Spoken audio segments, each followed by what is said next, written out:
पांचों पुत्रों का वध करके ले आए। अरे हमारे शत्रु तो पांडव थे, किंतु तुमने तो पांचों पुत्रों का वध कर दिया। अरे कितना बड़ा अनर्थ हो गया। इसी दुख में ही दुर्योधन का प्राणांत हो गया। और जैसे ही दुर्योधन का प्राणांत हुआ महाराज, तो अश्वत्थामा घबराने लगा। अश्वत्थामा सोचने लगा कि अब पांडव मुझे नहीं छोड़ेंगे, और घबरा करके वो एक रथ में बैठ करके दौड़ने लगा। और प्रातः काल होता है, प्रातः काल होता है, और प्रातः काल का समय है। आज माता द्रौपदी ने देखा कि मेरे पुत्र नहीं लौट करके आए, तो मैया द्रौपदी ने एक दासी को भेजा कि जाओ मेरे बालकों को लिवा करके लाओ, सो गए हैं वो अपने पिताजी के पास।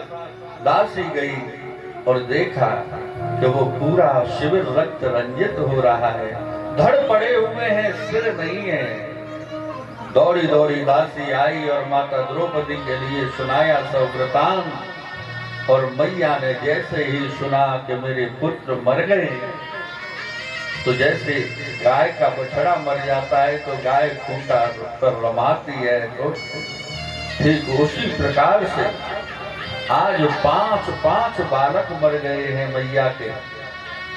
मैया रुदन करती हुई, माता शिशूना निधन सुताना निशम्य घोरम परितप्यमाना। और शिशुओं की माता आज रोती हुई बिलखती हुई आज आई। द्रौपदी मैया रोती हुई जा रही है और शिविर की ओर। माता शिशूना निधन सुताना निशम्य घोरो परितप्यमाना तदारुदद् बाष्पकलाकुलाक्षी तां सान्त्वयन्नाह किरीटमाले। द्रौपदी मैया दौड़ रही है, चोटी का गजरा खुल करके गिर गया, बाल अस्त व्यस्त हो गए, वस्त्र अस्त व्यस्त हो गए।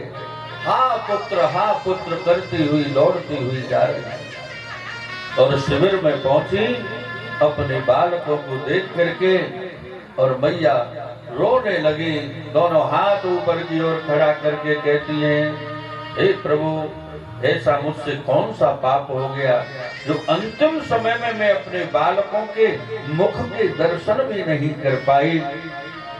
न जाने कौन सा पापी मेरे बालकों के मुख को काट करके, सिर को काट के ले गया।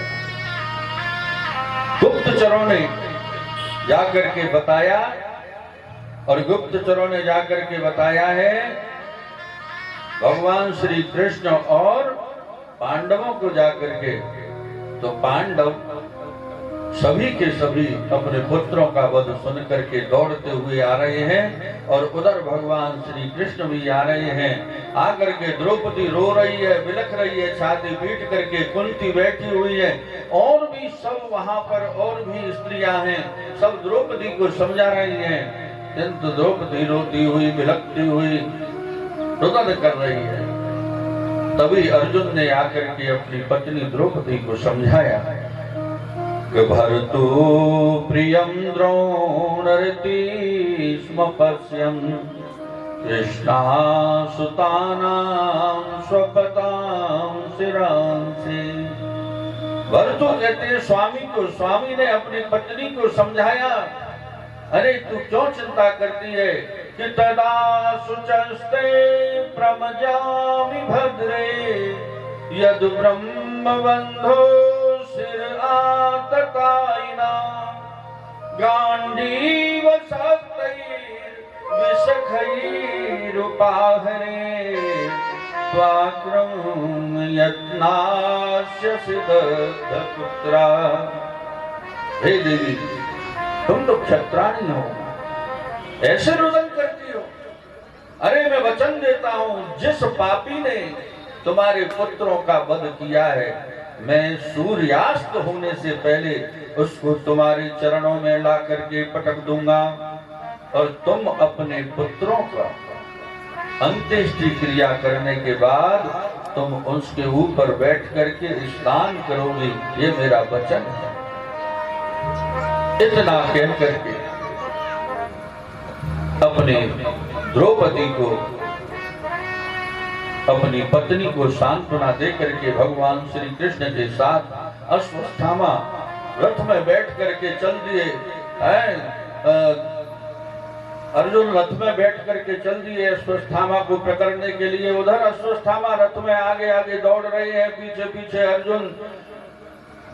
अर्जुन को देख करके अश्वत्थामा बहुत विचलित हो गए। भगवान श्री कृष्ण ने कहा कि इसको पकड़ करके ले जाना है, मारना नहीं है। अश्वत्थामा ने देखा कि अर्जुन मुझे पकड़ने वाला है, तो उसने एक बहुत ही भयंकर ब्रह्मास्त्र छोड़ दिया अर्जुन के ऊपर। और अर्जुन के ऊपर जैसे ही ब्रह्मास्त्र को छोड़ा है तो अर्जुन घबरा गए। और अर्जुन इस प्रकार से घबरा गए हैं कि भगवान श्री कृष्ण के सामने हाथ जोड़ करके कहते हैं कि महाराज मुझे इस ब्रह्मास्त्र से मेरी रक्षा कीजिए। कृष्ण कृष्ण महाबाहो भक्तानाम भयंकर, हे कृष्ण हे महाबाहो आप मेरी रक्षा कीजिए। भगवान श्री कृष्ण ने कहा कि घबराओ मत। और उसी समय पर भगवान श्री कृष्ण ने अर्जुन से कहा कि हे अर्जुन, अश्वत्थामा इसको छोड़ना तो जानता है ब्रह्मास्त्र को, किंतु वापस करना नहीं जानता। तुम वापस भी करना जानते हो, इसलिए इसको वापस बुला लो। और अर्जुन ने भगवान श्री कृष्ण की प्रदक्षिणा की, परिक्रमा करके तुरंत दोनों अस्त्रों को उन्होंने वापस बुला लिया। फिर क्या है, अर्जुन ने अश्वत्थामा को पकड़ लिया और पशुवत पाशबद्ध, जैसे पशु को बांधते हैं ठीक उसी प्रकार अश्वत्थामा को बांध करके भगवान श्री कृष्ण और अर्जुन उनको ले चले। तो लेकर के जैसे ही द्रौपदी और वहां पर सब लोग बैठे हुए उनके सामने पहुंचे और दूर से देखा द्रौपदी ने अश्वत्थामा को पशुओं की तरह बांध करके ला रहे हैं। तो अश्वत्थामा को बंधे हुए देख करके, अपने गुरु पुत्र को बंधे हुए देख करके द्रौपदी कहती है, मुंचता मुंचता मेष ब्राह्मणो नितराम गुरु। अरे इस अश्वत्थामा को छोड़ दीजिए, छोड़ दिए, ये गुरु के पुत्र हैं। किंतु पांडव उन्हें छोड़ना नहीं चाहते। भगवान श्री कृष्ण ने युधिष्ठिर से कहा कि बोलो धर्मराज क्या करना है। बोले महाराज आप ही बताइए। भगवान बोले ब्रह्मबंधुर न हंतव्यो आता ताई बलहारहण। आता ताई को छोड़ना नहीं चाहिए और ब्राह्मण को मारना नहीं चाहिए। अब दोनों काम कैसे हों? भगवान बोले एक काम करो, इसको अपमानित कर दो। इसके सिर की जो मणि है मस्तक की, उस मस्तक की मणि को निकाल लीजिए और इसकी मणि को निकाल करके इसके सिर को मुंडन करा दीजिए, तो इसका अपमान हो जाएगा। इसी से इसको मृत्यु के समान, ब्राह्मण का अपमान मृत्यु के बराबर होता है महाराज। ऐसा ही किया, उसकी मणि निकाल ली, सिर का मुंडन करा दिया और छोड़ दिया। तो अश्वत्थामा अपमानित तो होकर के जो मेरे साथ ऐसा व्यवहार किया, मेरी मणि निकाल ली, मेरा सिर मुड़वा दिया। अब उसने देखा कि इनके मैंने 5 पुत्र तो मार दिए, कोई है नहीं वंश में। किंतु अश्वत्थामा को पता लगा कि जो अभिमन्यु मर गया था चक्रव्यूह,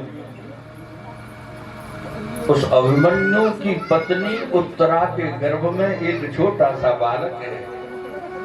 बोले अगर पैदा हो गया तो इनका वंश फिर चल जाएगा, इसलिए मैं उस बालक को भी मार दूंगा। और उत्तरा के गर्भ में जो बालक था अभिमन्यु का पुत्र, वो कोई और नहीं है, वो ही है जो भगवान के भक्त परीक्षित जी हैं। वो बालक पेट में उत्तरा के में, और अश्वस्थामा ने फिर एक बाण उसके ऊपर छोड़ दिया। उत्तरा बेचारी बहुत दुखी हो गई और हाथ जोड़ करके कहती है कि पाहि पाहि महायोगिन देव देव जगतपते नान्यं तद्भयं पश्ये यत्र मृत्यु परस्परम। हे प्रभु, मेरे सामने ये मृत्यु उपस्थित होकर के आ गई है। मेरे पेट में एक छोटा सा बालक है, मेरे इस गर्भस्थ शिशु की आप ही रक्षा कर सकते हैं। हे गोविंद, आप मेरे इस बालक की रक्षा कीजिए। भगवान से ऐसे प्रार्थना करती है। और फिर क्या हुआ, भगवान सूत जी महाराज कहते हैं कि कुंती भी हाथ जोड़ करके भगवान की प्रार्थना करने लगी। हे प्रभु, हमारे 5 बालक पहले ही मर गए हैं द्रौपदी के, अब ये एक बालक और बचाए, हमारे कुल का दीपक, इसकी रक्षा तो आप कीजिए, नहीं तो हमारा तो ये पांडवों का वंश निर्वीज हो जाएगा। भगवान से कुंती भी प्रार्थना करती है कि कृष्णाय वासुदेवाय देवकी नंदनाय च नंद गोप कुमाराय गोविंदाय नमो नमः। नमः पंकजनाभाय नमः पंकजमालिने नमः पंकजनेत्राय नमस्ते पंकजाग्रये। हाथ जोड़ करके कहती है, हे प्रभु, आप हमारे इस बालक की रक्षा कीजिए। हमारी इस उत्तरा, इस जो हमारी बहू है, वधू है, इसकी हमारी रक्षा कीजिए। इसके गर्भ में जो बालक है उसकी रक्षा आप ही कर सकते हैं प्रभु, आप ही सबके रक्षक हैं। तो उत्तरा विचारी और सबकी सब हाथ जोड़ करके कहती हैं, आप भी प्रार्थना कर लीजिए कि बांके बिहारी रे दूर करो दुख मेरा, बांके बिहारी दूर करो दुख मेरा, बांके बिहारी दूर करो दुख मेरा। सिरवरधारी रे दूर करो दुख मेरा, सिरवरधारी गाइए दूर करो दुख मेरा, दूर करो दुख मेरा मेरे श्याम, दूर करो दुख मेरा मेरे श्याम, दूर करो दुख मेरा मेरे श्याम, दूर करो दुख मेरा मेरे श्याम, दूर करो दुख मेरा।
दर पे आवे, सुनाए जो तेरे दर पे आवे, सुना